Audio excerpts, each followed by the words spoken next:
who is ready for this interview. Fourth one of the month. Let's go. I'm excited. I'm so excited. This is definitely one I've been looking forward to. We have the one and only Corina Boettger here with us today. Hi. As you can see, Corina, I gave you a nice shout out and it's pinned on the entire stream. And I noticed you are playing AI, the Somnium Files, I think the name of the game is. I've seen that game on actually Xbox Game Pass, and it's one of those. You should definitely play it. You might recognize a voice in it. So you voiced in that game? Yes. So right now we are streaming. Me and my fiance are streaming the second one. Okay. Together, and my character from the first game becomes the lead in the second game. Ooh, so more speaking in this game compared to the first one. Oh yeah. So you are recommending me to play the second one first and then play the first one? No, definitely play the first one because Okay, are you want the timelines of both, and both are fantastic. And then also because in the first one my character is 12, and then in the second one my character is 18. Wait, what? So tell me this. Your character's voice did mature in the second one. It's completely different. Yes. Okay. I love the magic. It's not like completely different because 12-year-olds, like, yes, they do sound younger, but their voices, at least for feminine 12-year-old, like AFAB 12-year-olds, their voices don't change as much as males do. So by the time that they're 12, their voices are almost adult, but not really. So, but there is a difference, and it's mostly in like attitude than anything else. All right. But yeah, we worked hard on like when we got to the second game, we worked hard on like making the voice similar but older, quote unquote, but not too old because she only went from 12 to 18. Yeah, it was like a whole thing. That is fantastic. I just realized I forgot Twitch has this new feature that I could actually tag your Twitch name on the title, and I just did that. Oh, that's cool. I didn't know they had that. Yeah, so now your name is highlighted. So if they go over the name on the computer, they could actually follow you that way and see your page immediately. So kudos to Twitch on that. That's amazing. Yeah. Well, I didn't actually introduce the one and only Corina Boettger. This is Corina Boettger, and they are an autistic voice actor. Not only voice acting, though, they also been on camera, which is impressive. I did a lot of research on Corina, and let me tell you, I'm sorry. Once again, I don't play Genshin Impact. Don't hate me on that. But I do see it everywhere on my For You page on TikTok. Yeah. With the dancing Klee? Yes. Yeah. Oh, goodness gracious. Hey, Aria says, funny. hi, Corina Boettger. And just to inform you, their pronouns is they.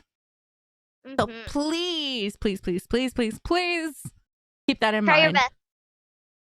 best. So yes, and you are artistic, which I think it's mind-blowing because so many people have the mentality that if you have something that is wrong with you or something that you feel like it's putting you down and not allowing you to excel in what you want to be doing, especially like reaching for your dreams, I think that's such an inspiration and such a story you could tell us about how is it difficult being in that position when people judge you like, oh, because I bet you do go through those negative outputs from people, or on contrary, the opposite, people applaud you for doing what you're doing.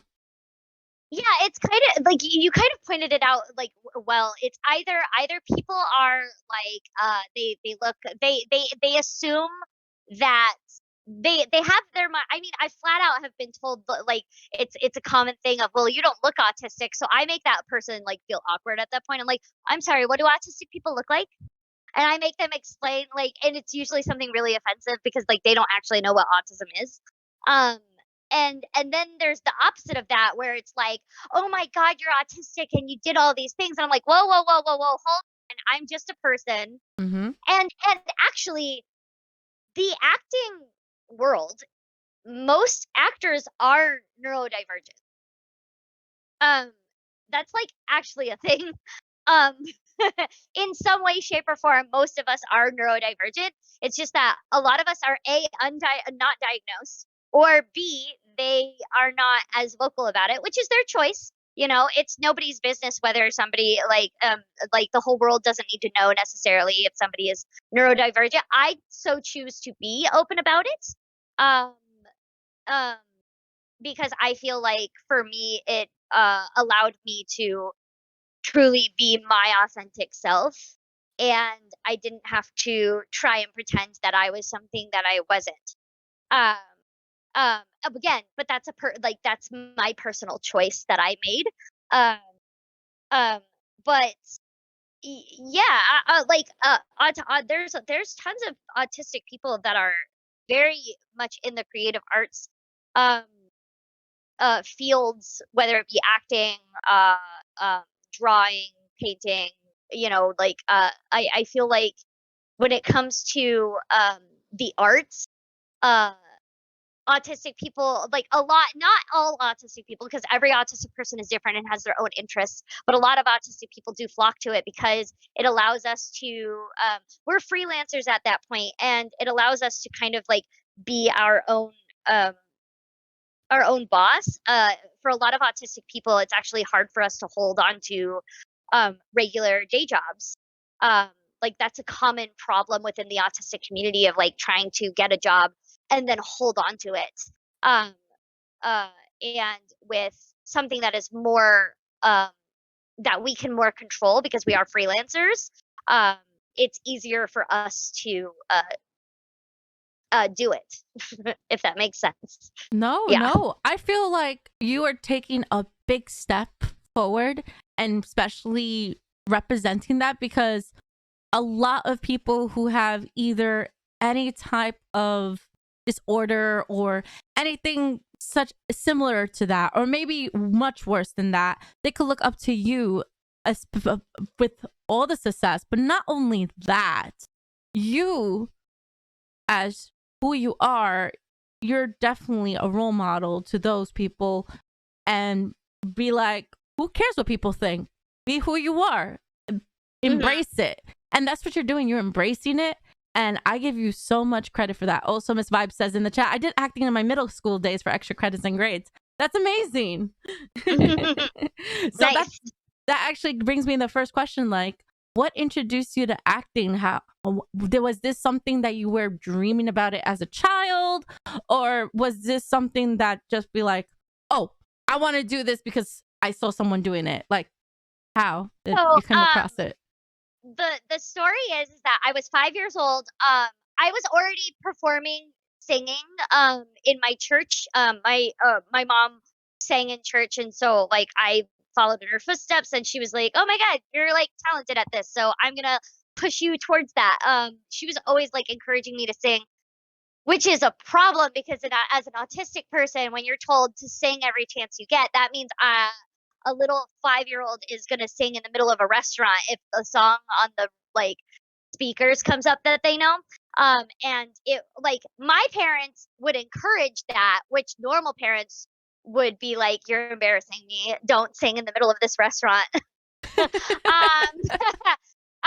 so I was already kind of performing in general, but then my parents, my mom specifically, was very cool's not the word. What's the word?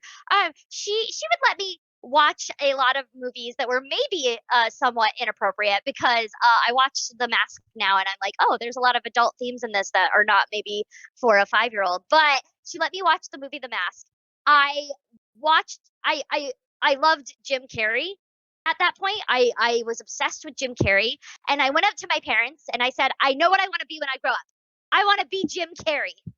And they said, "Oh, so you wanna be an actor like Jim Carrey?" And I was like, "No, I want to be Jim Carrey. You said I could be whatever I wanted to be when I grow up, and I want to be Jim Carrey." And then they told me, "Well, you can't just become another person when you grow up and then I had a full mental breakdown Oh no. because well, in my mind, they had lied to me because that then if I can't be Jim Carrey, then that means I can't be whatever I want to be when I grow up, and that means they lied. And autistic people have a very black and white view of like morality and when when people say things to them, they take it quite literally and stuff, and especially when you're a child. And so after dealing with that whole meltdown and they finally got me to calm down, they got to the point where they were like, okay, like you can't, sorry, we misspoke. You can't be whatever you want to be. We meant like a job. So you can't be Jim Carrey, but you can be an actor like Jim Carrey. And in tears, I was like, okay, I guess that's good enough, right? And my mom then was like, okay, let's put them in community theater was where I started. Community theater. Um, and I was hooked from day one. I was like, yep, like the minute that we started like rehearsing and performing, and the best part was is that like I got we were doing The Wiz. Aw. It was a community theater version of The Wiz. Um, which if you don't know what The Wiz is a remake of The Wizard of Oz. But it was done for a movie that had like Michael Jackson in it and Whitney Houston I think was in Yes, I think so. it. Yeah. Oh, maybe. I just know is that, like, when we did the community theater version of it, now that I'm older, I'm like, "Oh, no, we were a whole bunch of white people doing The Wiz." Um, Oh so it's my. embarrassing now, but, I got to be, I was 5 and I didn't know because I'd never watched The Wiz until later, and then I realized, "Oh, we're a bunch of white people that did this."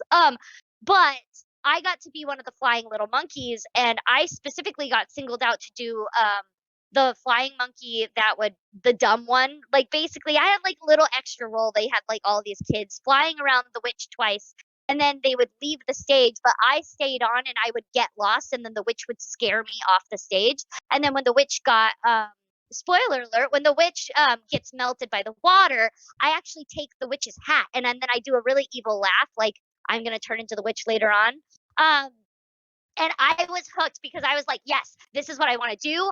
I love that I get this little bit of attention that because I was selfish. I was like, yes, I love this little extra role that I get over the other kids. I'm a terrible 5-year-old. But I loved that the energy that you got from the audience. Also, it's quite funny because I don't necessarily like talking having a conversation with people was always really hard for me, but when it's performing, it was completely different at that moment because I was like, no, I really do. I love talking. Communication is hard for me because I love talking so much that I forget to let the other person talk. But when I'm performing, I don't have to let the other people talk. I can just keep going. And so I loved that aspect of it too that I like and also you know with autism things are planned. I loved the planned aspect of it, and then like I also have ADHD and OCD. It's like a whole thing. But with the ADHD with improv, I loved that side of it. Like I was hooked from day one. I went back to my mom and I was like, okay, yes, you're actually right. This is what I want to do for the rest of my life. I want to be an actor. This is it. And my mom was really honest with me. She sat me down and was like, "Okay, if this is really what you want to do, again, I'm 5 at this point, right? I'm still 5 years old." And she was like, "If this is really what you want to do, you have to understand you might not be famous. You might be struggling, like you might not get like, because there are actors that are working actors, but they're not rich and famous, but they're constantly working." Mhm. And then she was like, and it might not even happen like you could be just doing, like small little gigs here and there for the rest of your life. And I was like, yep, worth it. That's what I want to do. I, I, I would not be happier doing anything else. And so then she was really instrumental of being like, okay, well, if that's the case, then I'm not going to be a stage mom. I'm not going to force you to do this. The minute that this is something that I am forcing you to do, we're not doing it anymore. Just in case, like, because if a kid tells you that they want to do a certain job, they might grow out of that. So, but she didn't want to be one of those stage moms that was like, no, you're going to go on stage and play, like, and then, me being basically forced to perform. Um, it never was that. I was always the one that was like, I want to do this. I want to take classes. I want to learn how to do this. And then 3 years later, I booked my first professional role in theater. Um, Roar of the Grease Paint, Smell of the Crowd. And then from that, like, so I got paid at 8 years old, my first job in theater. And and then from that show, I actually booked my first voiceover role when I was from that show. They saw me in the show and they were like, "That kid, that's who we need." Um, and it was for a promo for a video game at the time. And I think it was not like a national commercial or anything. It was just a promo for a convention, which I believe was packed because I lived in Seattle, so that just makes sense. But I was 8 years old at the time, so I don't really remember. I just do remember it was a video game. And it was just for promotion for it. Um, and so yeah, I'm in Seattle and I was working in theater, and then my mom at one point sat me down and was like, you're actually working as an actor now. You're gonna grow out of Seattle. Like at some point, you're working enough now that like we need to start thinking bigger here. So where do you want to go? Broadway or LA? Right? And the discussion then was, well, if I go to Broadway, if I go to New York, I would have to learn how to dance. I was taking dance classes, but I wasn't really into them as much as I was on the acting and singing side. Um, I now know why. Well, now we know it's because I was a very sickly child because I have Crohn's disease as well. Wow. Yeah, I have all the disabilities. It's great. Um, but like all of that physical exertion of dancing, like really exhausted me. So it was not something that I love dancing, but it was really hard for me at the time. And so I was like, you know what? Then I'm going to go to LA because that seems like a smarter choice for me because dancing seems really difficult for me. Um, and so, but like at the age of like 12 to 14, my mom was able to find a manager down in LA. Mhm. And I was very lucky because my dad is a pilot, so I would get free flights to LA to do auditions, and then I would Nice. fly right back to Seattle and go to school. Um, and I started booking on camera work in LA. Um, uh, like you might have seen me in Aquila and the Bee, or I was a guest star on My Name is Earl. I was a co-star on Glee, Shameless, Desperate Housewives. I've been in others, and then I've also been in some commercials for like Got Milk. I was in a direct TV commercial. I was in a Shipped commercial. And then at some point, I was constantly told by my like acting coaches that because of my voice, you should get into voiceover, right? I was constantly told that, but all of my acting coaches were on camera or theater coaches.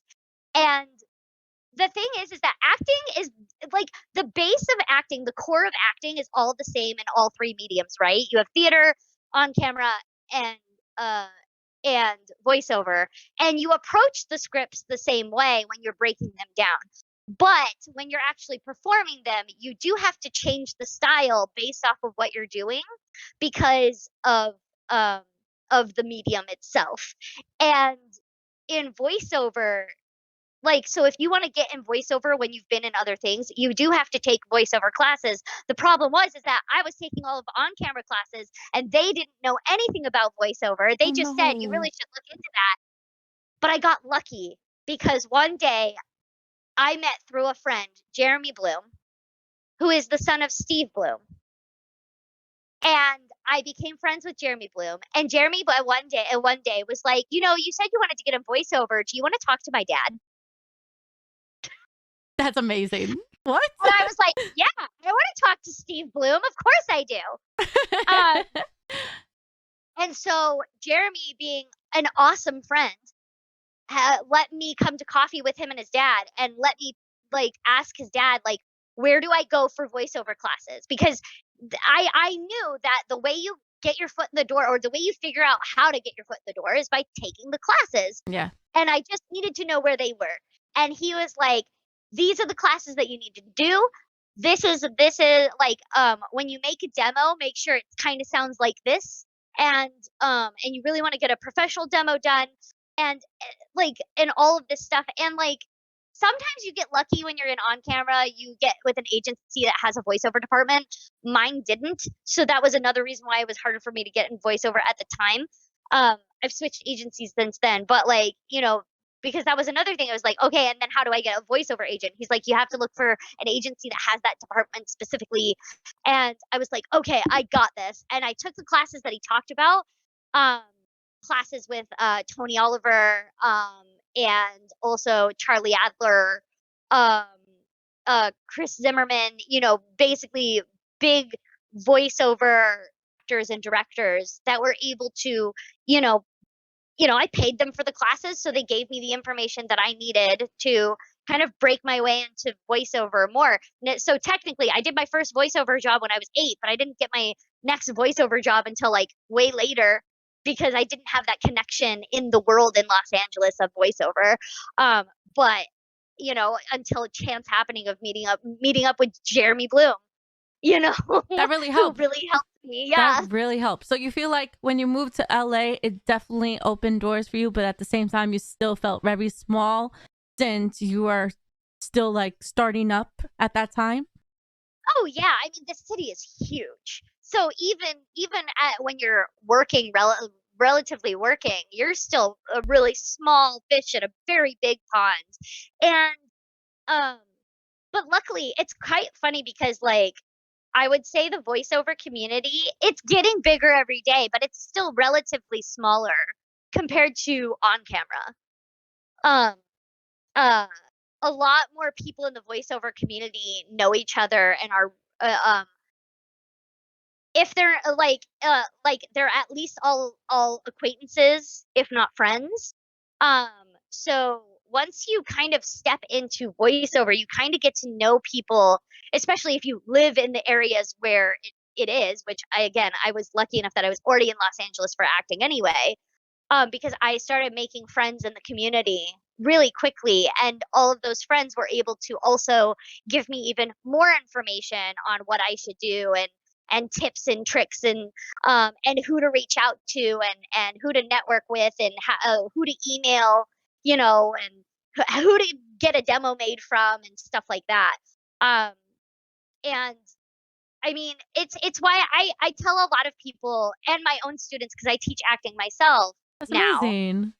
um, that make sure that when you are listening to people like for advice, that they are currently working as an actor, not working 10 years ago. Because if they haven't worked in 10 years, there's a reason for that. They don't know anything anymore. The industry's changed since then, right? But it's true. Oh, yeah. But also to make sure that they have been regularly working, like in like pretty big, decent roles for at least 5 to 10 years.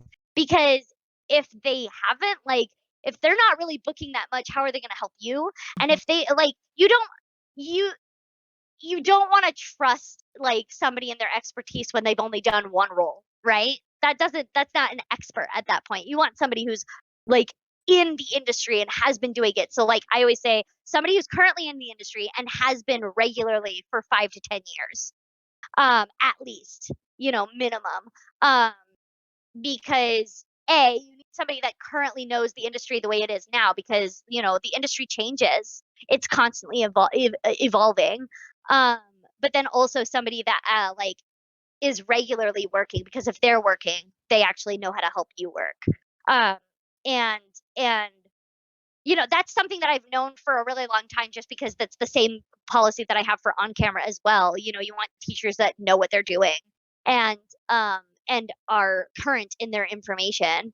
And so like it's not just about asking for advice, it's also knowing who to ask for advice, right? Yeah.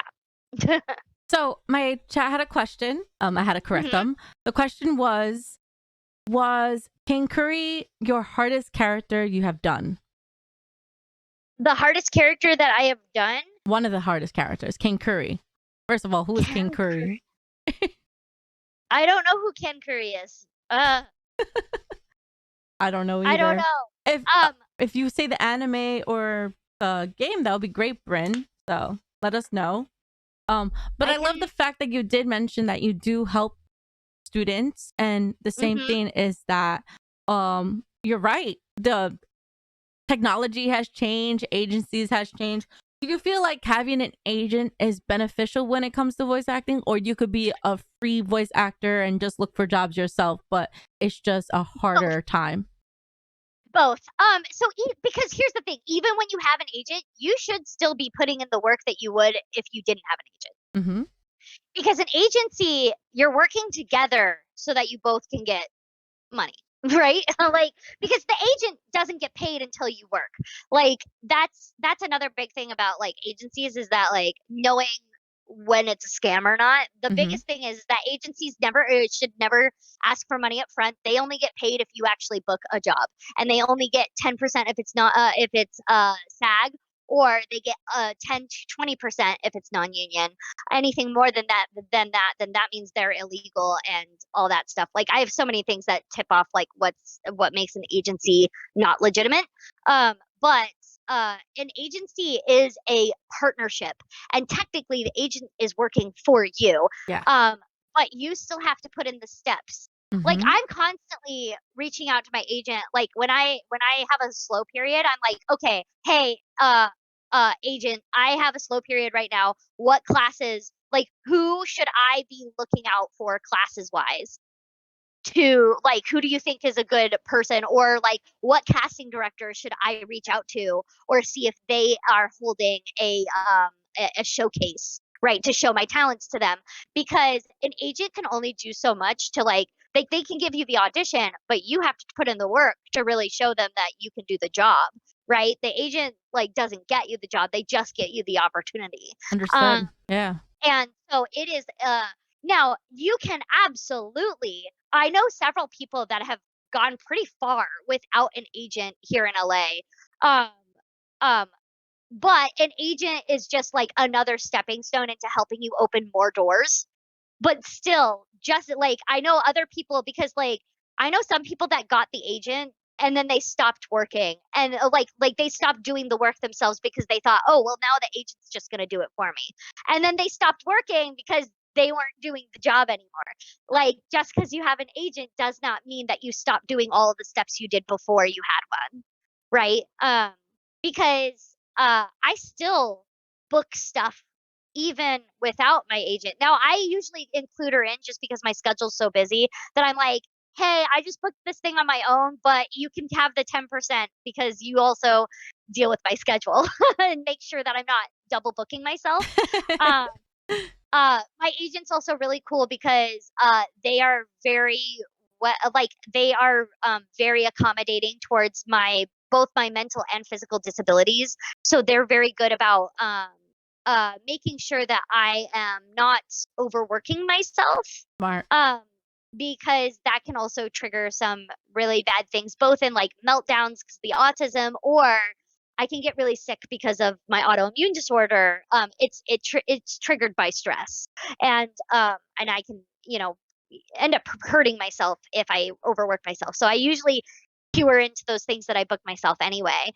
Um, uh, but yeah, the agent can only do so much. If you expect the agent to basically be like your one and only way in, you're probably not going to get as much as a person who is still doing all of the steps that they did before they got the agent. So an agent is absolutely beneficial, 100%.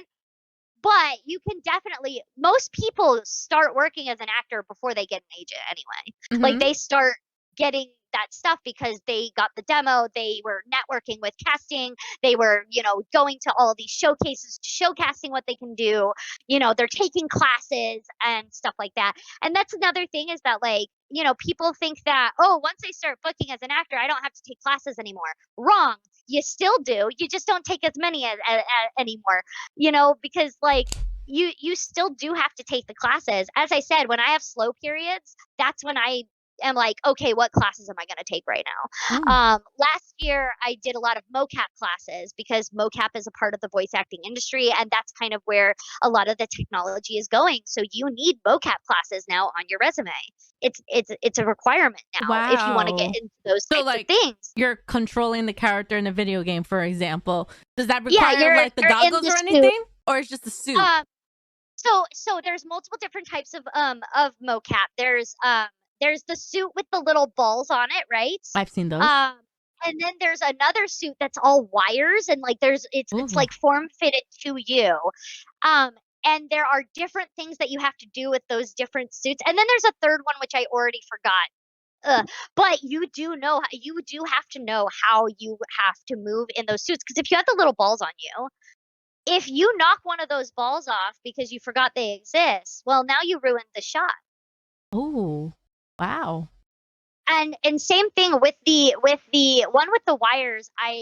So they actually talked about how if you need to go to the bathroom, you need to take that whole suit off. And then you need to put it back on and then you need to recalibrate you again. So every time Oof. you go to the bathroom, it costs them it's not just a 5-minute bathroom break, it's a 20-minute break at that point and you're costing them money.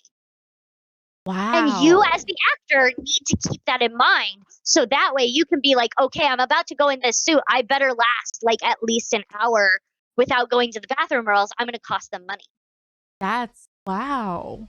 Yeah, and so this is why taking the mocap classes is important. Or for example, like the biggest thing is don't touch the truss. The truss are like these big metal like things that are in the mocap studio Mhm. that have cameras all around, and if you touch it, you just cost them a whole bunch of money because now they have to recalibrate that. People will lose jobs because they leaned against the truss, Oh no. and they'll get fired on the spot. Wow. So if you don't take the mocap classes to learn that information, if you book a mocap job without that information, you can get blacklisted because you did something dumb, right? So it's why these classes are important. As I said, if technology is constantly changing, and as an actor, you have to keep up with that technology, which is why you are constantly learning. And it's funny because I even had somebody that like, because said I do teach acting, right? I teach it, Mhm. but I also take acting classes myself. And somebody was like, if you're such a master, why do you take acting classes? I was like, I would not trust any of my coaches if they did not take classes themselves. All of my masters even take classes. And they have been working in the industry way longer than I have even. So what are you talking True. about? And there is nothing there. I always say try to like, learn from as many teachers as possible because not only that, you're also getting the more information that you can get, you're getting different points of view from different people.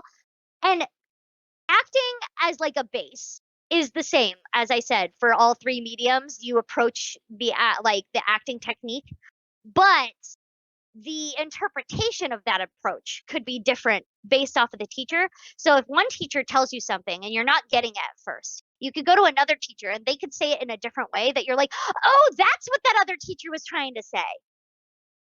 And it's not to say that that other teacher was bad. It was just that like we all learn differently. And I know that especially because I'm autistic. I had a teacher for like my one of my first teachers, Richard Leadley. He's up in Seattle. He taught me how to cry on cue. It took me 10 years to learn how to cry on Wow. cue. Took me 10 years though, and it was a lot of frustration on both of our sides. And once I actually got diagnosed with autism, all of a sudden Richard was like, "This makes so much more sense now." And he changed his approach, and then I got it immediately. That is amazing. So we got the typo right. It says cake gur ui yumi Oh, totobami. Sounds Kakegurui! there you go. Kakegurui. So, Totobami, so that character is such like she was a small character. I think she had like 5 lines in all of season 2. I did love her though. She's dumb. But the I question like was that the hardest character you have done? oh no, not no. She was a very like cuz she's just a very bright character, that is with her sister just trying to take care of her sister. That's it. And I feel like, other characters in that show had a lot worse to deal with than my character because my character didn't even do the gambling. Um, I would say the hardest. There are two types of hard here because hard is such a weird way to put it. Um, Emotionally draining would be Mizuki and I, the Somnium Files. And if you play the game, you understand what I mean. She's a 12-year-old that goes through a lot. This is not a spoiler because this is literally within the first 30 minutes of the game. Mizuki, you as the character Date, find Mizuki with a bloody ice pick in her hand that she pulled out of her mother's eye. Oh, wow. That's the first 30 minutes of the game. That's dark. Yeah. And so if that's where it starts, it ends worse. Okay. Now mind you, it actually does have a happy ending, funny enough. Like the story, Mizuki's story, but she's still a 12-year-old that goes through a lot of trauma. And so it was emotionally draining for me for that character because she has so many ups and downs, and she's going through abandonment issues. Also, her mom was abusive to her physically. Her dad literally just abandoned her. Like, and because Date, the character and the lead character that you play in the first game, um, he actually is her guardian because the dad was like, well, her mom's abusive and I don't want to take care of her. So can you take her? And so this 12-year-old is being thrust upon this man that is like her dad's friends that she kind of knows and is dealing with the abandonment issues from her dad and then her mom that physically abused her, and then she finds her mom dead, and like, it's a trip. And for a 12-year-old to go through all of that is a lot. Um, and so it was emotionally draining for me to do that. Now I'm able to separate myself emotionally from it because, like, basically in the moment you believe it's real, but then once you leave the scene, you're like, okay, it's not real anymore. I'm fine. Right. But in the moment, you still are believing every single thing that you're saying. You're still going, like, you truly believe and feel all of those emotions when you're playing that role. So hard emotionally would be I, the Somnium Files with Mizuki, both the first game and the second game. Um, and then vocally straining would be Dino Girl Gauko because that show is super cute. It's a little girl that turns into a dinosaur when she's angry, and for the diner. Now, I'm a trained opera singer, so I can do a growly voice without hurting, but it's still vocally straining regardless. Like, you can learn how to scream properly so that you don't hurt yourself, but your voice will still get tired from it. And so when I turned into the dinosaur, I had to do this very growly voice to do the dinosaur part. And so it was just vocally it was straining. Oof. So those are the two types of quote unquote hard that I think of when asked that question. Thank you for that. We have another question. Another question is Zeno_Satori. They asked, heard AI Nirvana Initiative has mocap. Did you do the mocap for Mizuki? So that was actually the Japanese voice actor that did the mocap for that, I believe. Yeah, I think. And that would, yeah. So it was, I only did the voiceover. Oh, so it's for just the English side. in the studio and it was just easy Yeah. peasy. Okay, that's good Yep. to know. My mom has a question. By the way, my mom loves Mhm. Twitch. Oh, She thank you. says that would have been my question. How emotionally drained do you feel by the end of this acting? So again, depending on the character and where they go emotionally, as I said, like with Mizuki, I would record for 4 hours and then I would come home and take a nap. Because, like, it was funny because we joked, especially in the first game. In the first game, my character had to cry every single time I went in for a record. Like, it was the biggest joke, and I would joke every time with the director. I'd be like, "So am I gonna cry today?" And he's like, "Yeah." And then he was like, at towards the end of recording, he was like, "Karina, on the next recording, you don't have to cry." And I was like, "You promise?" And he's like, "Yep, I promise." And then I went in for the next recording, and he was like, "So, I screwed up. You definitely have to cry." And I was like, "Dang it, Chris." But like, because I don't know if like we all go through that moment. Like, if you ever have like a really good deep cry where you're just uncontrollable, you feel tired after. So yeah, I would get up, go to work, and then go home and just sleep for another 4 hours afterward because of how emotionally draining it was. Oh Yeah. my. hmm So I wanted to add on, since during a hard time like the pandemic, did you feel like that was like a stop for you in the voice acting, or you were still get going and you're still finding ways, or did you take that advantage of streaming on Twitch? How did you come upon streaming on Twitch? So I was already streaming on Twitch before the pandemic even started because I just thought it was fun to play games that I had voiced in. And also play some games that I didn't voice in because I really like Overwatch and other games as well. Um um so but yeah, I was already kind of streaming anyway. When the pandemic hit, voiceover, we didn't really stop. Um, Good to so know. we basically were told that we still have to somehow make this work. So all of the people in voiceover, it's funny because like my fiance is a sound engineer. He was called every day nonstop at the beginning of the pandemic, asking questions about how do I make a home recording studio. I don't know if you can see this big gray box I behind me. see it. That's my recording studio from home. That's amazing. Um, and so we all had to, adapt. We were all like either buying booths that were built into our homes, or we would turn our closets into a booth. Um, and we were all calling our sound engineer friends, my fiance being one of them, and asking like, what equipment should I get, what should I do, like how do bass traps work, how do I set that up.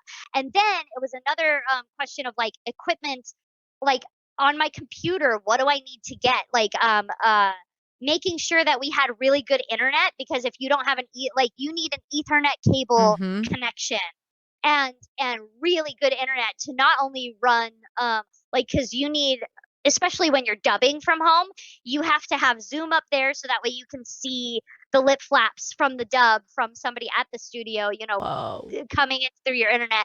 And then you also have to run Source Connect, which takes a lot of your computer power. So you need a computer that is strong enough to run multiple of these things at once so that you can do this job from home.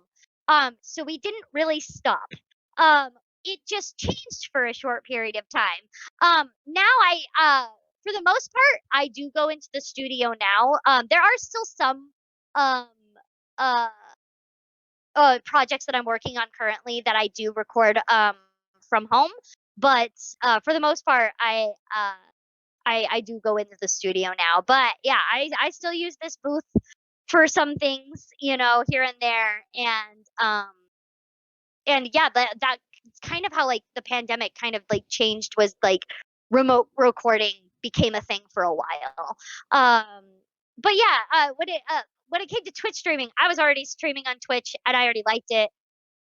It was just that like once the pandemic hit, because I wasn't necessarily going to a studio that was like an hour away, because it wasn't technically an hour away, it's just Los Angeles traffic makes it an hour away. I Oof. could come home, I could just come out of the booth and then I could immediately start streaming. So I was able to stream just a lot more because I wasn't driving everywhere.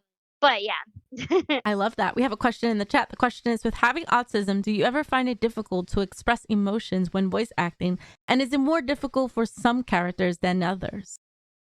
No. The reason why is because it's funny. Autistic people don't have a hard time with emotion. We experience emotion differently. Um, Now, mind you, remember it took me 10 years to figure out how to cry on cue. Mm-hmm. That is because my teacher was approaching it like I was a neurotypical person. Once we figured out that I was autistic, he changed his tactic, and then I was able to get it like that. because again, autistic people just experience emotions differently. And it's, again, when you're in those situations, it kind of clicked for me when I realized that you're never playing somebody different, you're playing a different version of yourself. I kind of view it like it's almost like you're in an alternate universe version of yourself where you were just brought up with different circumstances. Because in all of these characters, I'm never somebody else. I'm just a different version of me. And because I was brought up differently, I react differently. But like I still react the way that I would react. Anytime that I'm acting, that's how I would react if I was in that situation. If I was in that situation, that's what I would do. Right? Um And once I kind of viewed it that way, it became a lot easier for me to understand what was happening.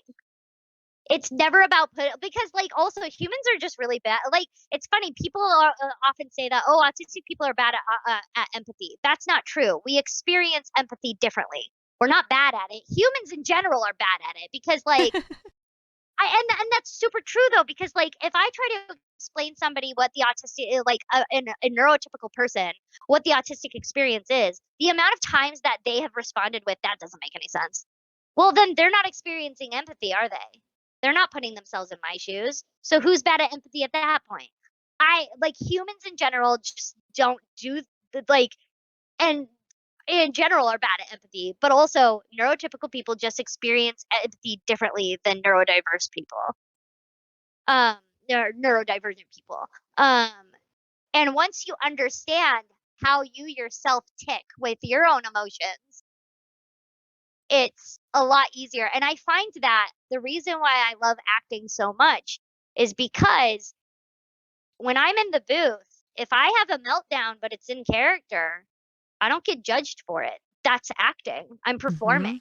If anything, that's a good thing. Versus if I have a meltdown in the middle of a Ralph's, Oh my goodness. that's a bad thing. Yeah. And I'm look, that's not a good thing. You shouldn't do that. Blah blah blah. Or try to like not freak out in the middle of a Ralph's or anything like that. Versus in the booth, I'm praised for that.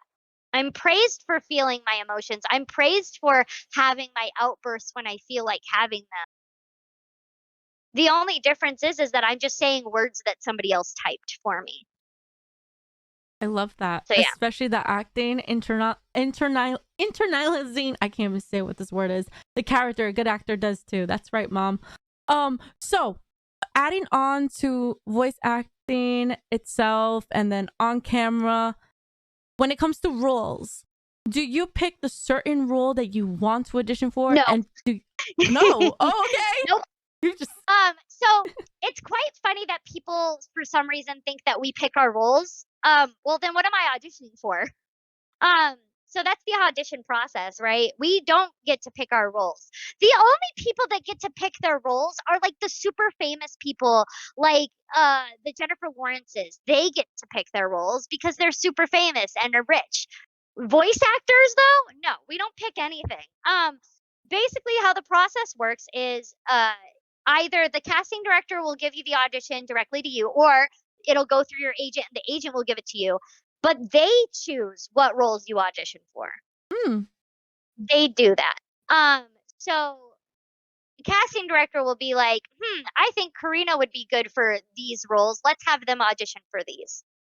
And then they'll send them to me through my agent and stuff. And then I audition from home in that booth back there. I do my interpretation of these roles, and then I send it back to them. And then the basically at that point the casting director, because I wasn't the only one who auditioned, it was like it was like, let's say about 1,000 people auditioned for the same roles that I did. Right? wow. There's tons of people in Los Angeles. So then the casting director will listen to all 1,000 of those. They will condense it down to their top 10. And then they'll take that top 10 and they'll give it to the clients. The clients are the ones that, of course, are making the video game or the anime or the original animation, whatever. And then the clients will make their final pick. That's that is a process. And when you do those auditions for those roles, is there one role that sticks out to you more, like you cross your fingers, you hope you get that role, or you're like, any role is a big role to me because I got the job. I mean, more that, because as an actor, your goal is to just keep working. Remember, you're freelancing, so it's like you're just wanting to work constantly because you have bills to pay. And it's funny because obviously you're gonna always have a role that's like, oh, I really wish I could get this, but you're not always gonna get that. You're not. And that's not to say that you're not a good actor. It's just to say that the client didn't choose you this time, and that's fine. Like, you know, it's funny because like Sailor Moon, I would have loved to be Sailor Venus. Sailor Venus is like my all-time favorite character. But at the same time, I'm just happy I'm in it at all.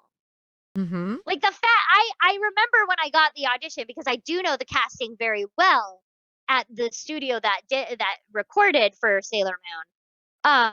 I said, honestly, you could put me as an unpaid intern, on this frickin' project, and I would do it. Just because I want to be a part of it. And it turned out that I actually got a role out of it, and that was great.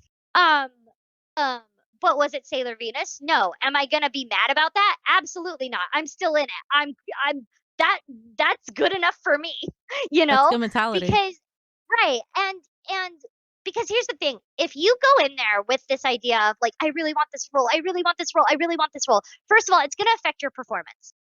You're going to come off desperate in your performance, and you're most likely not going to book the role at that point.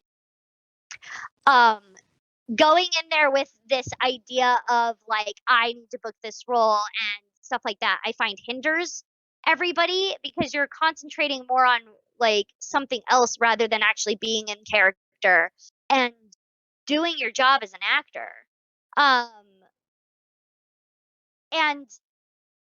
And also, when you turn in the audition, you really just need to turn it in and forget. Because if you sit there and constantly obsess over that role, what if you don't end up getting it? You're going to be devastated. If you're devastated for every single character you don't book, you're not going to last long, because a good actor is only booking 10% of the roles that are auditioning for. That's a good, successful actor. A good, successful actor is only booking about 10% of what they're auditioning. So that means you're booking 10 out of every 100 auditions you're doing. Wow. And that's considered successful. That's a very small number, though. Exactly. But also, hopefully, you're constantly auditioning.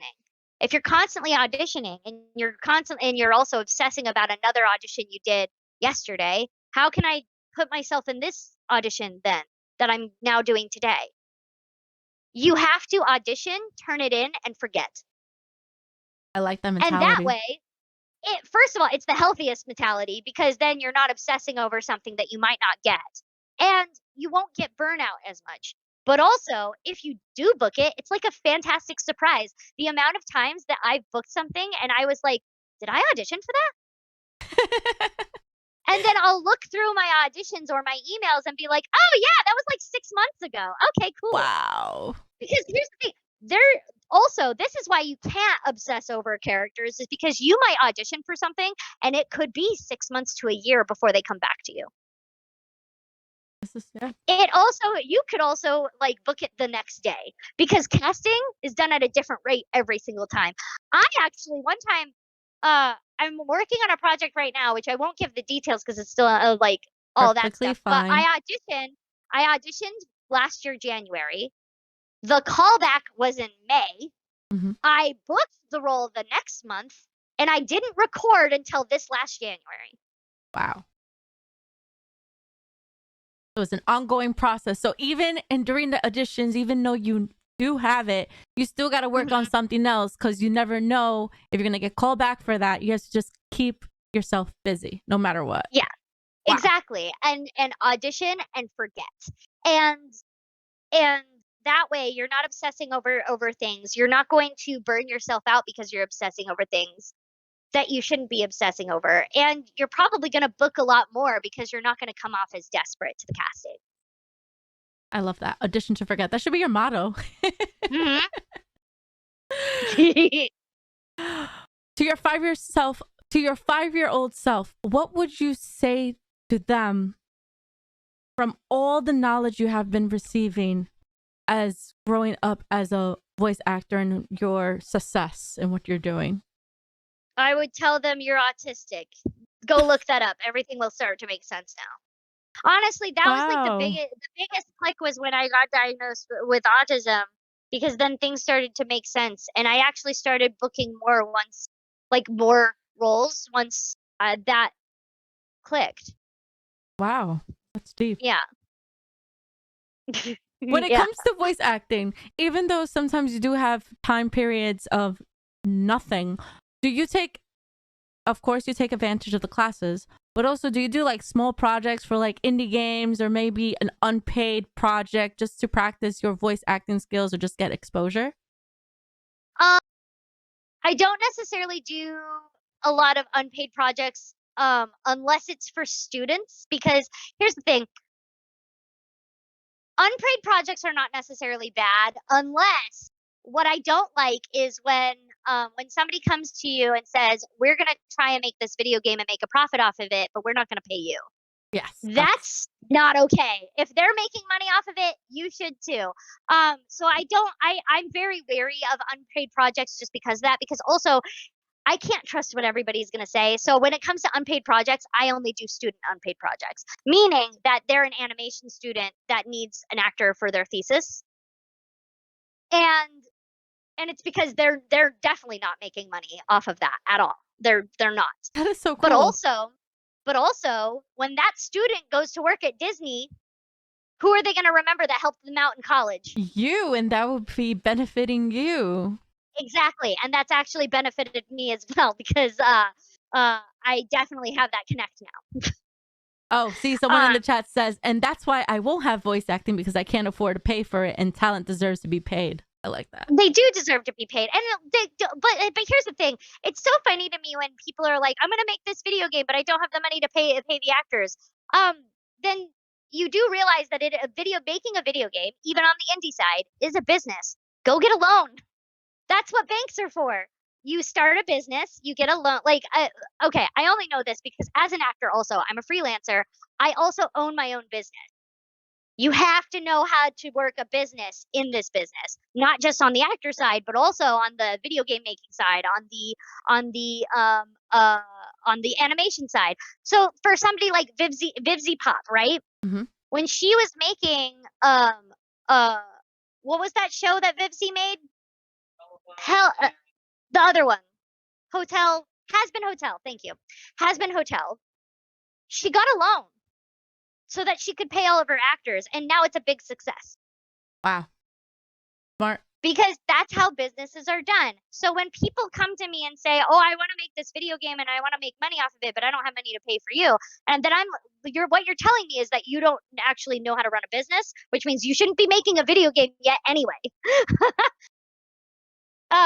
Learn how to make a business. In fact, I actually tell people, for like they'll be like, "Should I get a theater degree?" First of all, you don't need a theater degree. I don't have a theater degree. My degree is in American Sign Language. Wow. Okay. Most actors don't have a theater degree. Most actors don't even do theater in college. Some of us do, most of us don't. We do acting classes with people that are actually in the industry working. Um, uh, but if you're gonna go to college, do business classes. Learn how to run a business. Making video games, that's a business. Making a cartoon, that's a business. Being an actor, that's a business. Look at you. And as I said, I own my own business right now as a freelancer. So you have to know how to run that. I love this. Would you ever think about writing a book? Because all this advice that you're giving is so well said. Like, it sounds like a book. I have been thinking about it, but it's also why I do teach, because I go over this in my classes. I not only go over acting and how to act and stuff like that, but I also go over how to get your foot in the door, running a business, because it is a business, and demo making, how to approach agents, all that stuff I go over in my classes. So yeah. With demo making, since your voice matures throughout the years, how many demos you should be making? So, your demo should last you at least 5 years. Oh, okay. Now that being said, when you're first starting out, you don't wanna make a professional demo yet because demos are expensive. Demos are around $2,000 each. Um, and that's why you also want it to last 5 years. So when you're first starting out, you don't wanna immediately go and make a professional demo because when you're first starting out, you're gonna do the most improvement within the first year of taking classes. So by the time that you get to 6 months, you're already improved from your first class, right? So then you're already gonna have to make a new demo because you improved so much. You don't wanna necessarily get a professional demo made until you are actually ready for it and you feel like you've improved enough where your demo can now last you for 5 years. That being said, you can make a placeholder demo for as little money as possible to hold off until you're ready for a professional demo. But you do have to understand that like it is a placeholder demo. Making your own demo is only a placeholder until you're ready for a professional demo to get done because a professional demo really does make a difference. But also, you definitely don't want to miss out on any opportunities because you don't have anything, right? If you happen to take a class and a teacher's like, you know what, I really like what you got. Do you have a demo? And you say no, well, you just miss out on opportunity. But if you say instead, I'm in the process of getting a professional demo made, but I do have something that I made myself. Can I send that to you? Like they're going to say yes. And then you didn't miss out on that opportunity. And it also tells that person that is usually like casting or an agent that you're in the process of making something professional. So you do know like the process of what to do. And they see that you're constantly working on making yourself better, right? So it's because it's all about not only showing acting like casting and uh agents that you're a good actor, but it's also showing that you're a smart actor that knows that this is a business. Everything is a business. Twitch is a business. If like Yep. what I'm doing right now, we're having a business Mhm. deal. I'm just kidding. We're just having a Exactly. conversation. But I would love to ask: is there an acronym that you use in your everyday life? It could be either for acting, your personal life, anything. Like for example, like team together, everyone makes what is it? I don't I don't really Achieves have an more or acronym. something, or anything like a motto you live by. Uh, you are enough. I love that. You are enough. Y- Simple. Well, and the reason why I say that is because like this not only applies to me, but it also applies to a lot of other people. I feel like there's so many people that get into acting, it's another thing that I hear a lot. Oh, I want to be an actor because I want to be somebody else. Hmm. That's so sad. Because as I said before, in acting, you never are somebody else. You are yourself in a different predicament than you like just in a different circumstance or almost in another universe, like brought up with different circumstances. But you are always you. And to be a good actor, you actually have to understand yourself really well. And understand how you click. As I said, when I learned that I was autistic, that was when my acting skyrocketed to be way better. I was way more emotional. I was able to cry on cue now, like, because I understood how I ticked at that point. If you don't understand how you tick and how you work, you're going to have a harder time doing this. But also, you should like yourself because that's how you learn about yourself. Learning about yourself is also liking yourself. And and unfortunately, even in acting, you're never going to be somebody else. That's not going to happen. Um but when it comes to acting, what gets you the job is you. That's what gets you the job. It's you. I constantly get told like I got chosen because of my choices that I made, but they're choices that I would have made in real life. Like if I was put in that circumstances, that's how I would say that line. And that's what gets you the job. So what you bring to the table is yourself. You are enough. That's what gets you the job. That's beautifully said. Hold on. I got to give you a hand of applause for that. That's beautiful. So thank you. So in the beginning of the conversation, you said you had choice between New York and Los Angeles. Now, Mhm. say what if you chose that choice to be in Broadway? How Mhm. would you think you feel? And what Broadway show would you be starting as? I mean, if it was like dream role Broadway, it would be Six. I love Nice. any it doesn't matter which queen, I want any of them. Um, or Into the Woods, is another favorite, and like, and then my ultimate favorite show of all time is Sweeney Todd. I I'm would love to excited. be, I'm actually going to see Sweeney Todd with my mother. Josh Groban is yeah, in it. So I'm excited. so good. Mrs. Lovett is my favorite character. I would love to play her, um, Oh, so badly. Um, so yeah, that would be like if I could like dream myself into that. That's what I would love to do. Um, um, but honestly, I'm so glad that I chose LA because I don't like New York. that's I understandable. don't. It's well, I like visiting New York. I don't think I could handle living there. Yeah. So Although, one thing that New York has over Los Angeles is that you can find really good food at any hour of the day, and that is a plus. that is a plus. And Yeah. transportation's easier too. Mm. Yeah, Subway's nice. It's a crazy hustle in New York. Absolutely. And Mhm. do you feel like Los Angeles it will be less crowded compared to New York? I do. I feel like Los Angeles is less crowded. Yeah. Um, because yeah, when I was in New York, it was just constant packed streets the entire time. So yeah. Oh yeah, especially after rush hour. Sheesh, all the taxis and Mhm. everything. Wild. Yeah. They Mhm. do not know how to drive sometimes.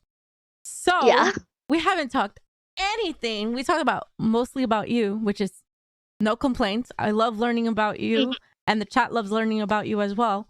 But we have to talk about Genshin Impact. I said it right this time. Yes. You play Paimon. Explain who Mhm. Paimon is, and when you got this role, what was your thoughts about it? And then now knowing that it is a super successful game, not only on PC, consoles, even mobile, that people are hearing your voices in that game constantly. So Genshin, with Paimon is the mascot of Genshin Impact.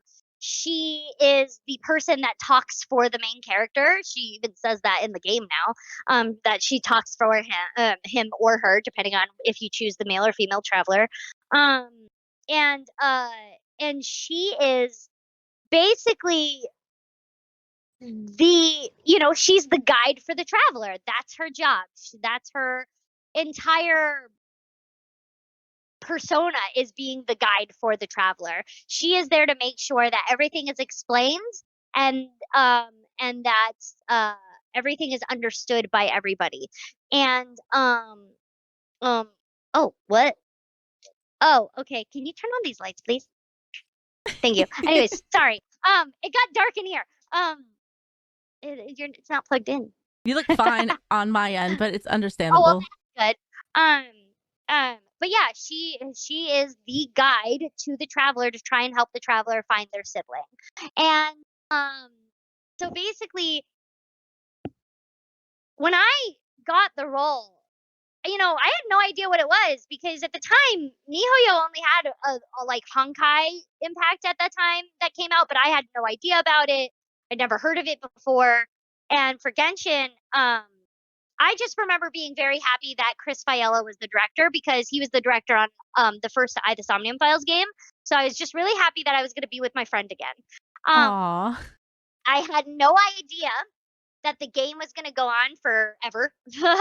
um, and I remember when we had finished like 1.1, basically, it was like we had finished like defeating Dvalin or whatever.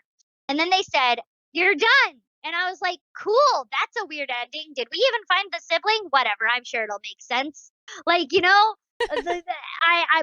was like, "We're done. Cool." And then I get called like a month later, and I remember the email said pickups on it. So I was like, "Okay, cool. We probably have some pickups here to do. I'll go in." And I also remember only being scheduled for 2 hours. It was not, there was a mistake. I was supposed to be scheduled for 4 because we were continuing on with the rest of the story.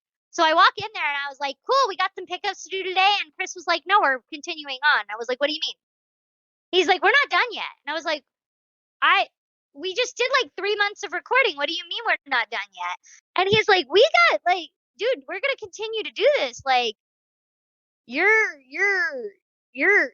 we're gonna be doing this for like 5 years. And I was like, what? Wow.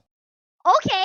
Was not expecting that. And now of course it's like 10 years apparently that they said that we're gonna do now. So yeah, it's a whole thing. And so essentially like I was just like, okay, that's crazy. I did not expect that. And then when I'm first looking up this game, I'm like, oh, it's going to be like this cute little mobile game, probably a niche crowd will like it. And then everybody loved it. And I was like, oh my God, this is huge. It was kind of nuts. The amount of people that really enjoy the game, which is awesome and is really cool. And, you know, it's kind of crazy to think about that, like, in 2020, it was like when it came out, it was the #1 game in the world at the time. That's crazy. And, you know, kind of like mind boggling, really. Like, that's kind of like was my reaction to that, like being like, whoa, I did not expect that. I don't even think MiHoYo at the time expected that. Oh, we have a question. Who is your favorite character on Genshin Impact minus Paimon? Oh, thank you. But mine's Timmy. Timmy, okay. My favorite character is Timmy. And the reason why is because, actually, you know what? You need to play it. Go to the little kid on the bridge during day. Go to him, talk to him. Make sure you choose both options when you talk to him. You'll figure out why he's my favorite. Message me that because I'm gonna totally forget that. Yeah, I will. We'll definitely keep in touch. Yeah. Their favorite is Zhongji. Oh, I need to learn how to read this name. Zhongli. Yep, and Diluc. Those are good choices. That's Toothless' favorite. Thank you, Toothless, for telling me that. When it comes to the characters Paimon, what is your favorite line? And if you're able to say it in Paimon's voice for us, if you're not able to, understood. What is your favorite line that you have to do for Paimon? I have a few. One of them is, the other one is, have you tried turning it off and on again? And then, the last one that I have is, there's a lot to unpack there. All 3 of those lines I actually improvised, and I'm shocked they put them in the game, but they did it, and I love them for it. No, that is great. One line kind of peaked because it was too high pitched, but everything else was so adorable. Omar said, okay, that's adorable, right? Paimon is definitely a loved character in the game. So when it comes to Paimon and all the other characters you have acted as, what is one that is so dear to your heart that you are so proud, and when in the future, when you do like a panel or something, who is that one dear character that is just so dear to you? I want to be clear that I am proud of all of the work that I do. Nice answer. But specifically only because of the emotional depth that I had to reach with Mizuki. I would say that Mizuki is a little bit higher up there than the rest of them. Again, I'm extraordinarily proud of every single character that I've done. It's all a stepping stone, that shows that I belong here and stuff like that. But Mizuki, because of the emotional roller coaster that she goes through, I'm extraordinarily proud of that specifically because of that. Excellent answer. I was hoping you were going to say all the characters because, like I said, your resume is very impressive. It's very impressive. When it comes to video game acting and voice acting for an anime, I always ask this question because I've had the privilege to interview previous anime actors who are new to the video game acting. and some are in the older generation, so their technology is not as advanced as now. Which one do you find more of an adrenaline rush? Do you feel like the voice acting for an anime definitely feels the adrenaline, or the video game, and why? So I would say video game because in video game you have a lot more freedom. In video games, the reason why is because with anime you have to match lip flaps. You have to match timing that's already set for you. It kind of actually hinders your performance. It's why anime comes off a little wonky sometimes because it's what's called result oriented acting. When you have to fit a certain time measurement and fit these lip flaps, it puts you in a box with your acting. Versus when you're in a video game, I don't normally have like sometimes you have to dub with video games, but for the most part you don't. And therefore you have the freedom to take as long or as short as you want with a line. You have the freedom to explore more with a line. You have the freedom to add efforts if you want. Um, you have the freedom to put your own twist on things. Um, I can improvise with dubbing, but that's only because you have to be extraordinarily good at dubbing to know how to improv with it because again, you have to match lip flaps. If you improvise and it doesn't match the flaps, you just wasted time.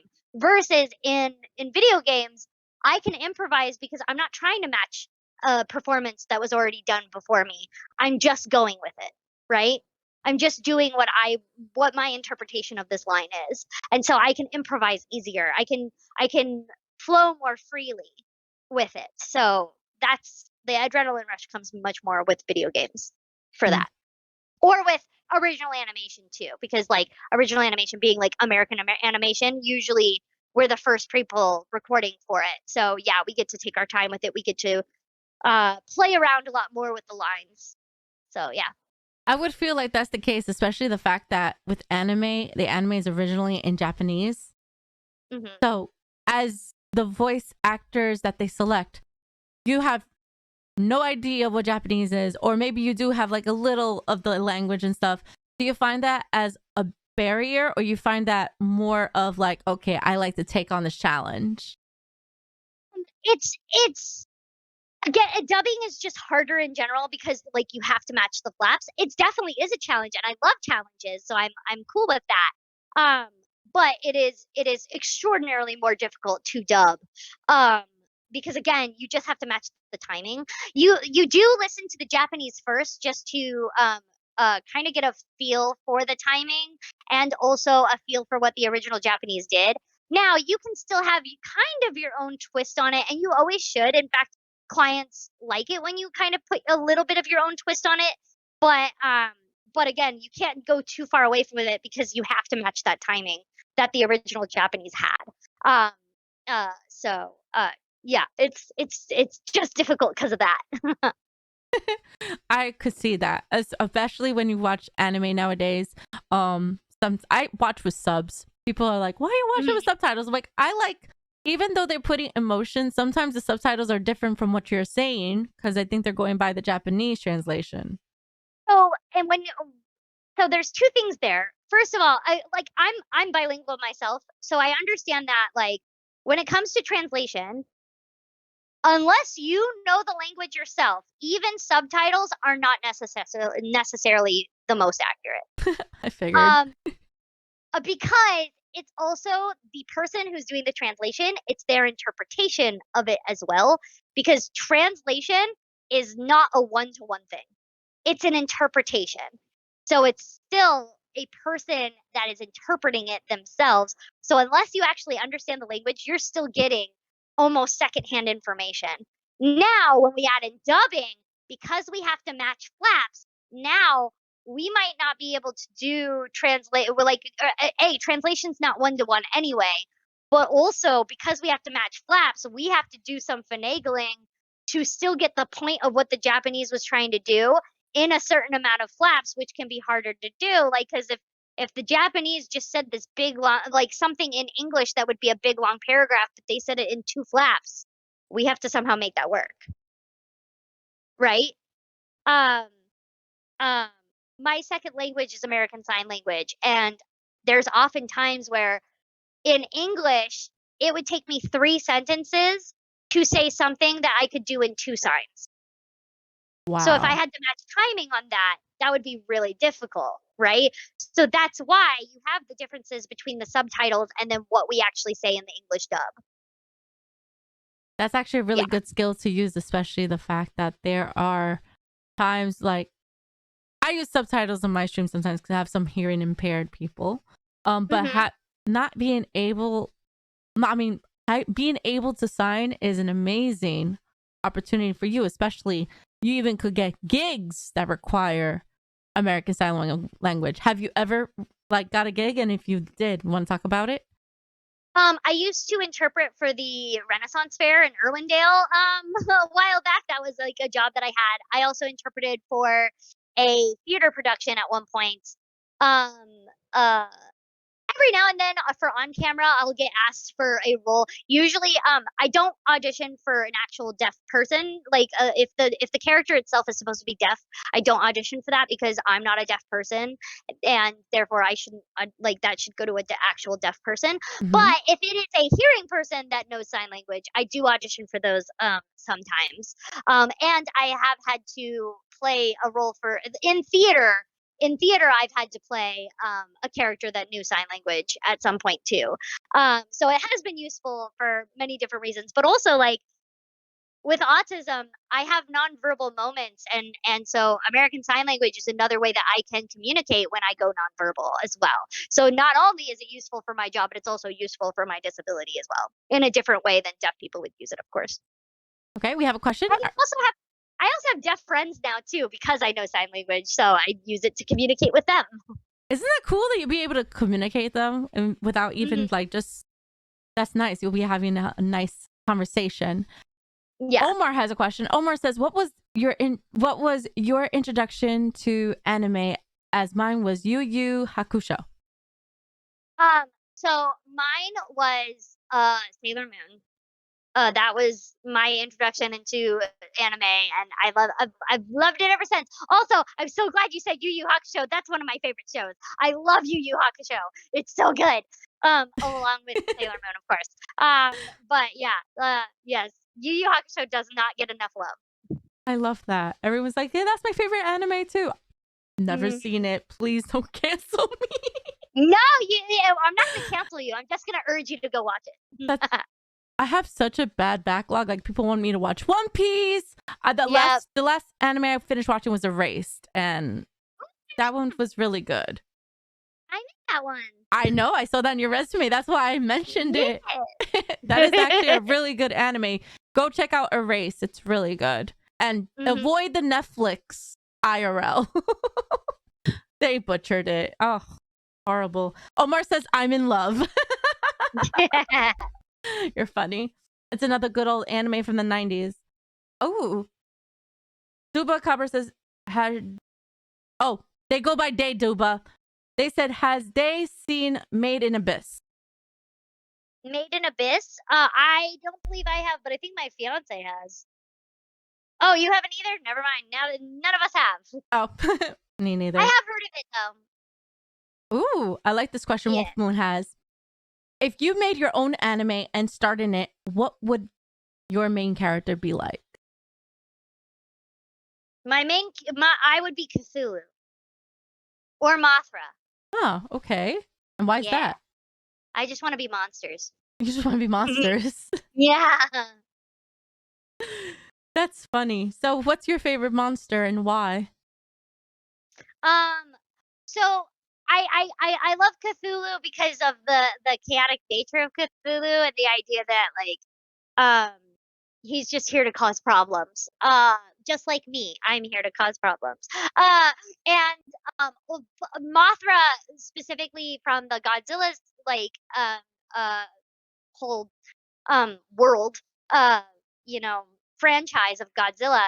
I love Mothra because Mothra is the only good guy really because like Mothra just wants to protect their island from colonizers. That's literally Mothra is a goddess that is just trying to protect their island from colonizers. That's it. And I'm like, yes, I love her. She's amazing. She's a goddess and she's trying to protect her people. Good. They say she's a healer. Mhm. I noticed you have plushies up there. Any I specific do. plushie that is so dear to you? You don't have to grab it. Just you could tell us talking about it. I have a few. So I have a few. Like foxes are my favorite animal, and I like. There's this specific brand called Belzy that I love, and they are so soft. And I have like all of their foxes in different colors, and then I have there's a Paimon and a hilly churl up on the other side of this corner. Um, there's there's a few little like sleepy Pokemon that you can't see because they're really tiny, but I got them from the first Pokemon Center in the United States was a little kiosk that was in my hometown of Seattle, and I got through like and so those three tiny little sleepy Pokemon are from that first Pokemon Center in the United States, which I Oh, was really happy was in my hometown. And it was really funny that it was just a tiny little kiosk because then, of course, they actually opened up with a Pokemon Center store in New York later on. But yeah, and then I have I have like a Tatsumaki plushie because I also voiced Tatsumaki in One Punch Man. that's right. And then I have this. Oh, when I was 16, I was in a show called The Pillow Man. Um, it's a play written by Martin McDonagh. He's my favorite playwright. Uh, he also wrote the movie In Bruges and also Seven Psychopaths, which Seven Psychopaths is an amazing movie. Please go watch it. Um, but in The Pillow Man, there's a joke at some point where they're talking about. Oh, it's kind of hard to explain how this is a joke because it's not funny without the context. But It's okay. the policeman is telling the person that they have in custody how they're gonna execute him.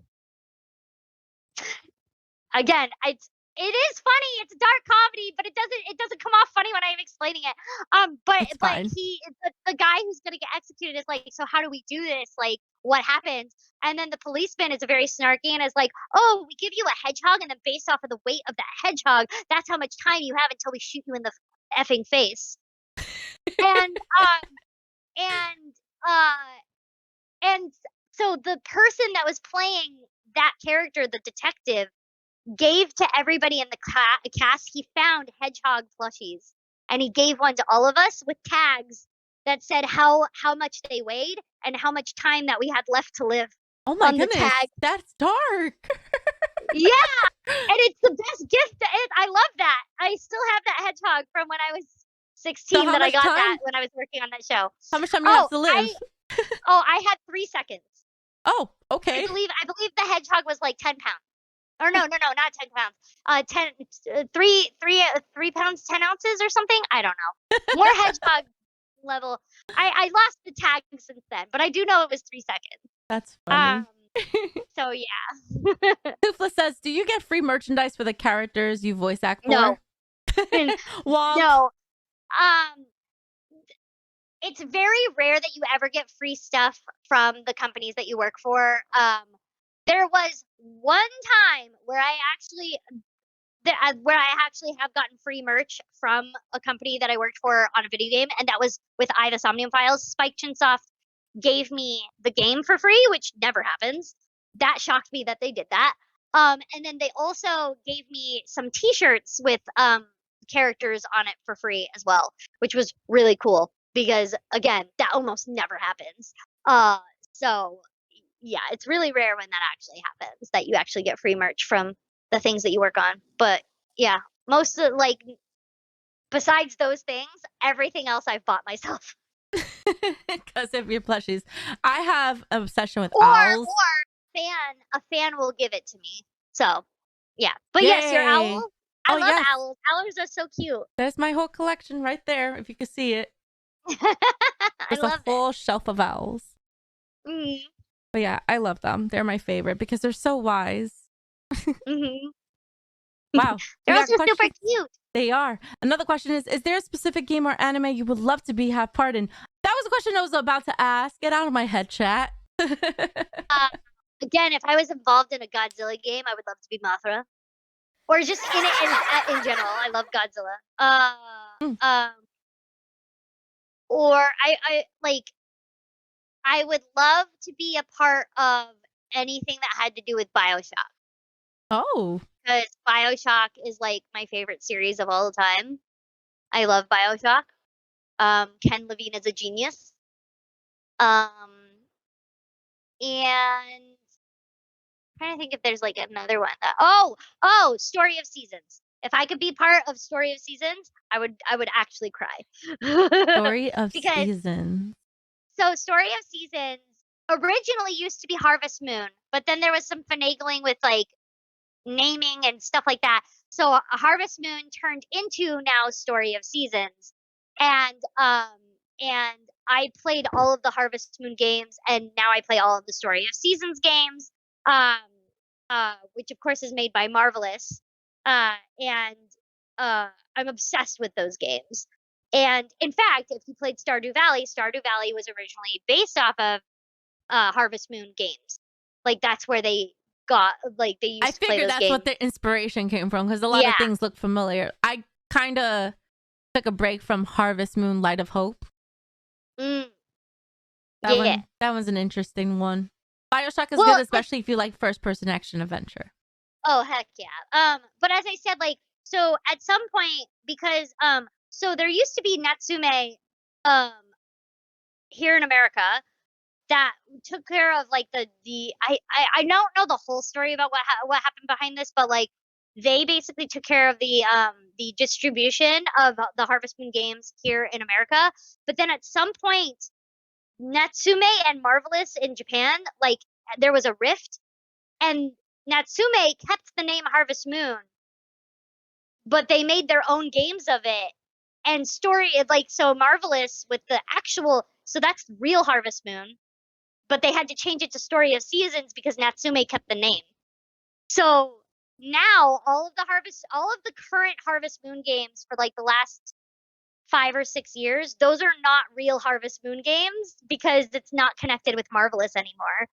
So if you Mm. want real Harvest Moon games, Story of Seasons, you have to go with that. And if you played Harvest Moon: A Wonderful Life, they're coming out with a remake, Story of Seasons: A Wonderful Life, uh, later in June, and I'm super excited for it because it's a complete HD remake, and they have way more options for bachelors, and it's all updated and it looks really cool, and I'm really excited for it. I'm just excited for Zelda finally. Oh yeah, that too. Tears of the Kingdom. Mhm. So Yeah. yes, chat. If you have any more questions, please let our lovely guest Corina Boettger knows because I know it's already 6:30 your time, right? Mhm. Yeah. 6:30. So maybe they need to eat something. I probably do, yeah. I'm about to have some corned beef because that's what I usually have for St. Patrick's Day. Corned beef is good. Oh, so good. My mom makes it really good. So please, if you have questions, they will answer the questions the next 30 minutes. Next 30 minutes. Fair enough. Oh, favorite genre of anime. Ooh, I really like I really like the action adventure type anime stuff. You know, like Yu Yu Hakusho, like I mean Sailor Moon is a magical girl show, but it's also action adventure too. Um Agreed. um and My Hero is a really fun one. My Hero Academia is super fun and and uh and a good show to watch. And Oh, talking about My Hero I Academia. I interviewed John Swayze not so long ago. That's awesome. He's so sweet. Yeah. He's so sweet. He plays All for One, the Yeah. enemy. Yeah. And who That's do so you play cool. in My Hero Academia? Oh, I don't play anybody in that. I just Oh, like the show. would you? Would you play someone in that I show? would love to. If they ever had me, I would love to. Good to know. Yeah, Sailor Moon, Mhm. 100% action adventure, including Card Totally. Captors was one of my favorites as well. Card captors! Oh my god, I loved card captors. And I also remember like they did they tried to turn it into a show, but I remember reading the manga Tokyo Mew Mew. Loved that one. Such a good one. Um Also I don't like depending I really also like slice of life anime too. Like there's some really good ones out there that'll make you cry. I and I love love Promise those. Neverland. Promise Neverland is one of my favorites, as well as That's Fairy good. My Tale.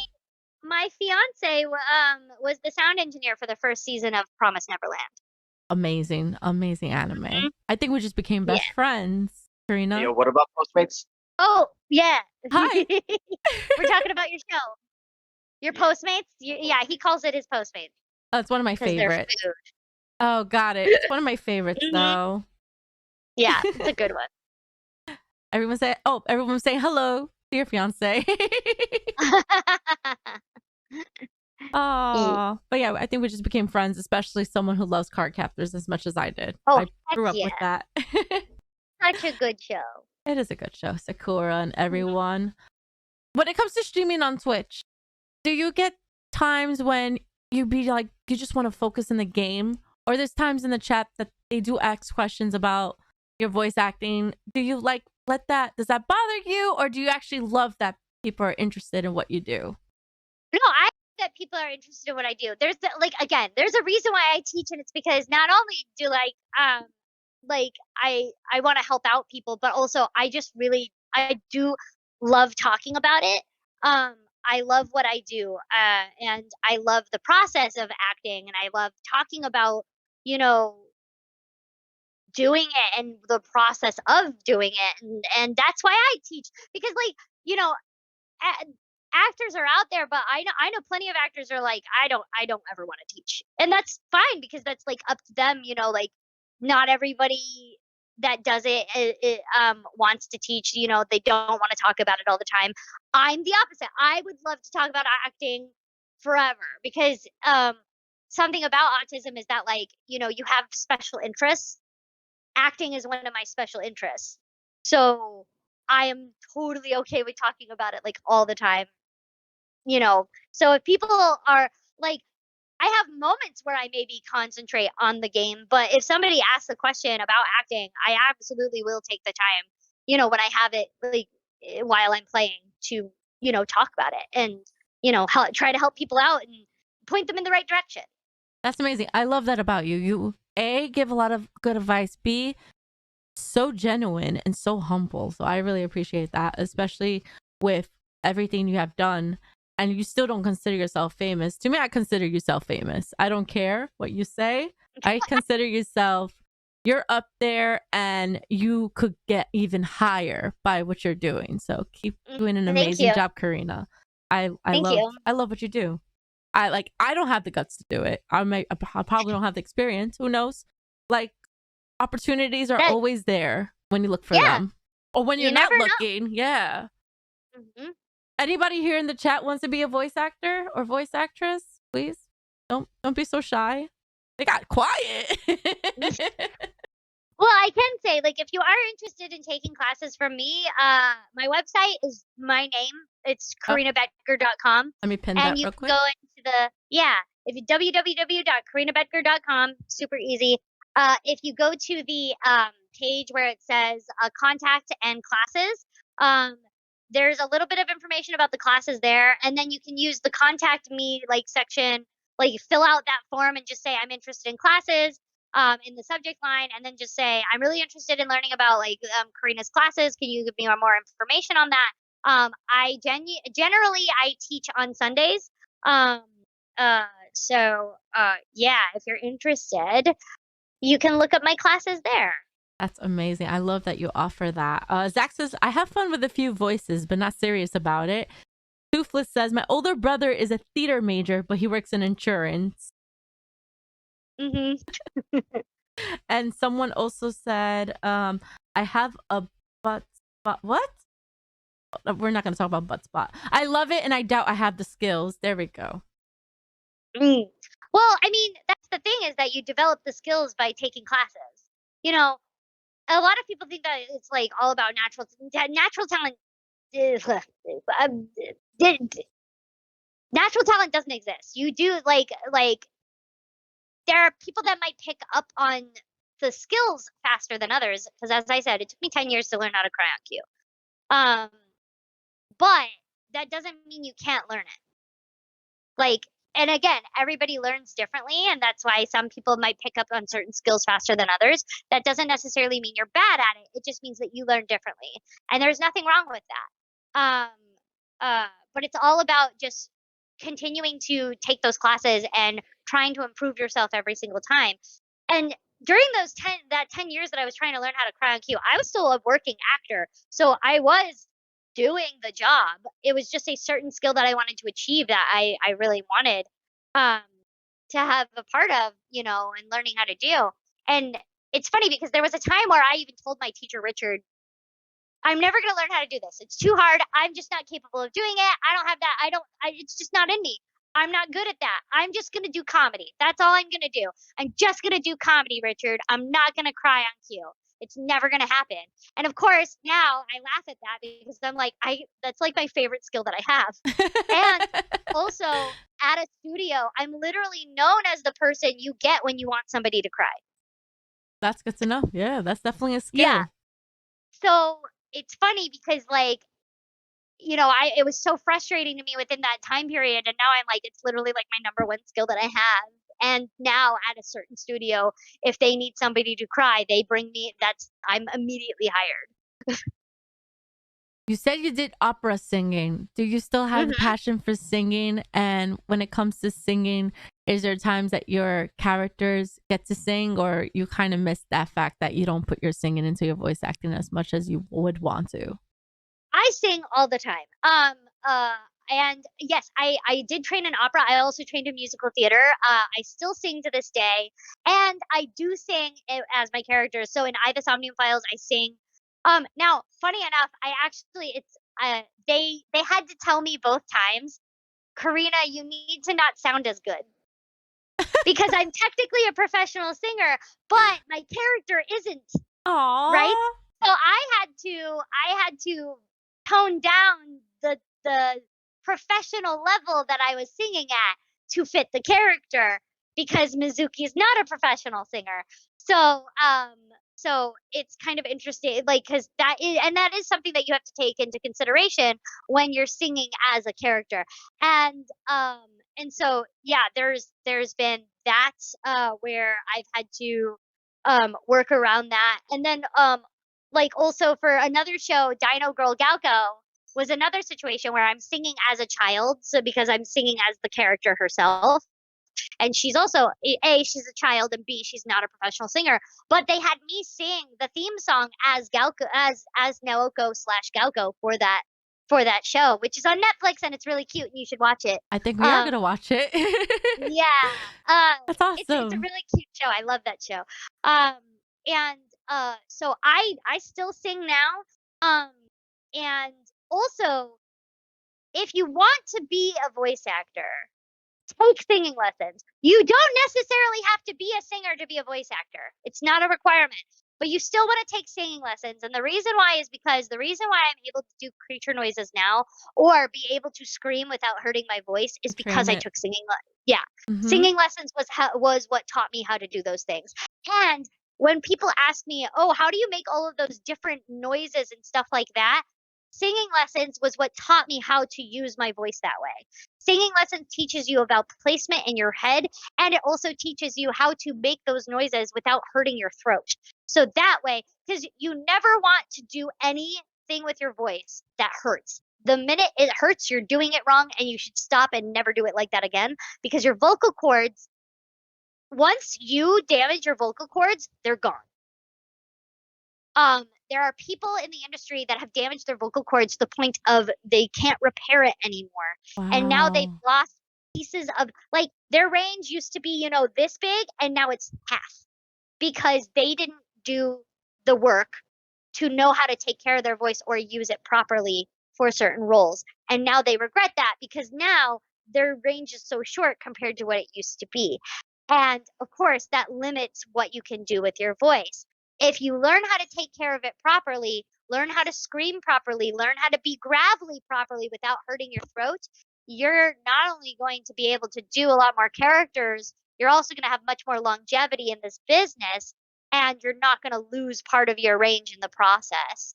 Your vocal cords are an instrument and they should be treated as such. And if you damage it, that's a problem. They will not come back. So it's why, like, when a lot of it's great if you like, you absolutely should play with your voice, but also know how to play with your voice in a safe way, so that way you're not damaging your voice and possibly causing problems in the future if you want to do this as a career. Once again, Corina, thank you so much for saying yes to be here. Absolutely. All their social medias are under me is their TikTok, their Twitter, their Instagram, and their Twitch. When do you stream on Twitch? Whenever I feel like it.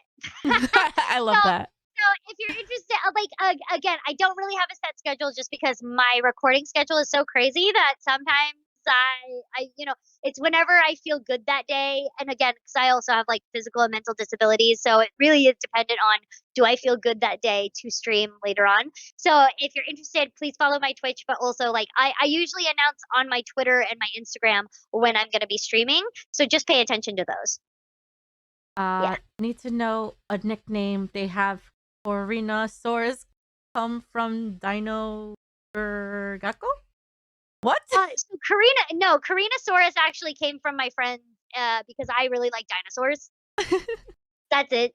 That's all. That came way before Dino Galko. I was like in high school when people called me that. Oh, Roxas, you got at the end of the interview, but they said that also I love your voice roles, Corina. Thank you so much. Well, once again, Corina, I followed you on Twitch. I hope to catch you again. And maybe we could do a part 2 of this to see what you're doing in the voice acting industry. Yeah, in the future. That would be awesome. Absolutely. Or maybe have a card captor watch party or something.